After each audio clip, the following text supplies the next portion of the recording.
We going to Philly zone, empty the clip. Man, I give it to Spence.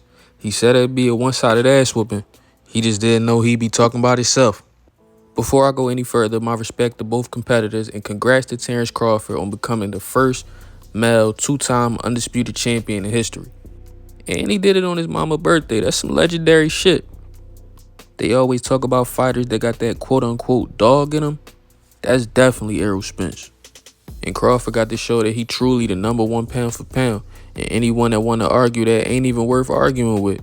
And that's even with NUA scoring the 8th round stoppage over Cool Boy early in the week. The first round started off as I thought it would. Spence was using the jab and pressing the action. I gave him the first round. But after that knockdown in the second round was all downhill. Crawford was on his you reach, I teach shit.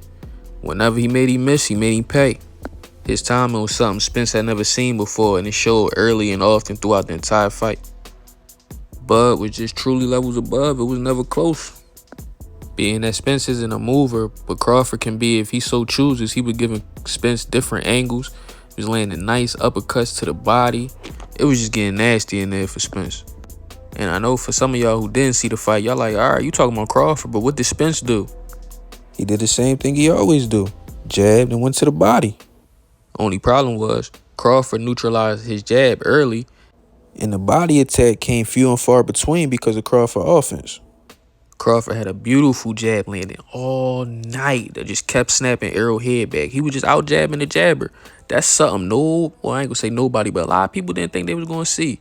I didn't even think I was gonna see it, to be honest. Andre Ward said on a recent live that he did that this would be a fight that came down to how the fighter was living outside of the ring. I took that as a clear indication that he was picking Crawford because obviously we all know Errol Spence's history outside the ring. Ain't even no point bringing that up. That was completely obvious. Andre was just confirming his pick without blatantly saying it. But Crawford's performance put on full display what he meant by that. And the numerous layoffs by Spence couldn't have helped either. He did everything tonight. Full inside, full outside, out jab the jabber. Showed great footwork, landed beautiful combinations. His timing was phenomenal, and his defense was there all night. Everybody likes something different when they watching the fight. But whatever your cup of tea is, he served you up tonight, you feel me? Crawford said if he get out of line, he stop him, and that's exactly what he did. But accuracy was crazy. He landed 50% of his total punches. I mean, listen, he had 3 knockdowns headed into the knife. He had Spence on some Donnie McClurkin and shit. You know, we fall down, but we get... We stopped betting on Spence. No, shout out to Spence. He definitely a dog. He ain't bitch out, man. He kept getting back up. But I always knew Spence could get knocked down because he gets off balance at times throughout the fight. Just no one has been able to capitalize on it before tonight. Oh, yeah. I had a Bud 9-12 and a Cruz decision 2-leg parlay for plus 4,700. Paid lovely. I knew Cruz would go to decision because anytime he faced somebody that's at least 5'8" with a 70-inch reach, he always go decision. Y'all gotta know these guys' record, man. Y'all gotta know their history. That was easy bread. I just hit a lick on FanDuel, you hear me? Spence said he wanted a rematch, but I don't know if a rematch would be any more competitive after seeing that, just keeping it a bean.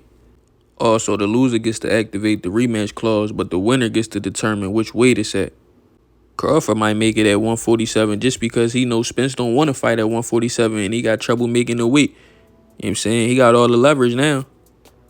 However, if a rematch was to happen for all 4 belts, which I don't think it will, but if a rematch is to happen for all 4 belts and Spence is to win, these 2 fights will go down as legendary. But I ain't gonna get ahead of myself, one step at a time. And Jermell Charlo said earlier in the night that even if he beats Canelo at 168, that he's not done at 154, which is real interesting for Errol Spence. But I don't believe Charlo. The 2 have the same trainer. And him, if he wins, him staying at 168 clears 154 up for Spence to operate a little bit. It's been a great year of boxing, and this was a great performance. Do you think they should actually have that rematch? And if not, who you think the best option for both moving forward? Hit the comment section and let me know. Because from what I see, the options are plentiful for both. Until next time, y'all, I'm out.